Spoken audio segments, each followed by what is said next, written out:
জিজ্ঞাসাবাদে বিএনপির এমপি রুমিন ফারহানা ও রাসেলকে নিয়ে পিয়াসার চাঞ্চল্যকর তথ্য। রুমিন ফারহানা বিএনপির একজন সাংসদ এবং হুইপ।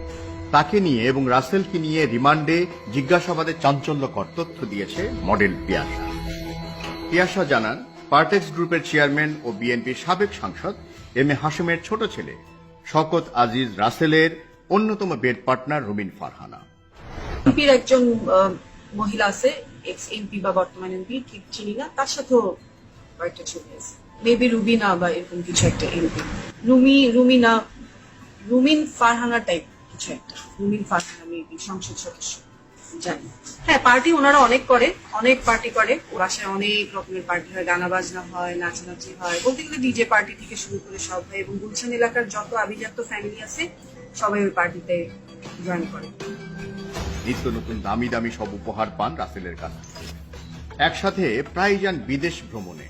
রাতের আধারের ডিজে পার্টিগুলোতেও রাসেলের রাতের রানী হিসেবেও থাকেন রুমিন ফারহানা।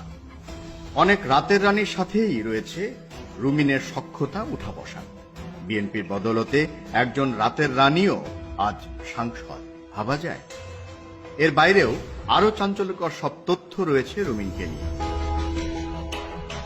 আপনি কি জানেন, রাজনীতিতে জুনিয়র হওয়া সত্ত্বেও বিএনপির সিনিয়র নেতারা সবাই রুমিন ফারহানাকে কেন এত তোয়াজ করে চলে?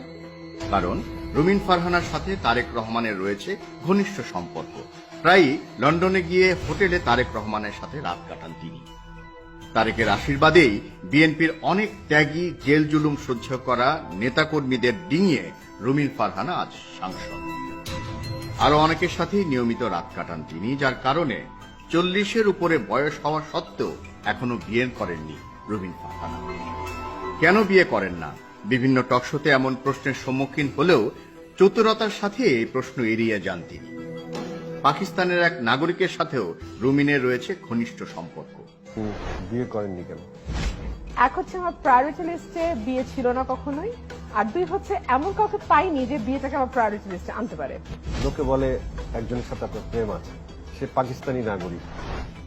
বিএনপি একটি নৈতিকতা বিবর্জিত দল। পিয়াসা, পরিমণি আর মৌদের মতোই বিএনপির চরিত্র, যার অন্যতম উদাহরণ হল রাতের রানী রুমিন ফারহানা।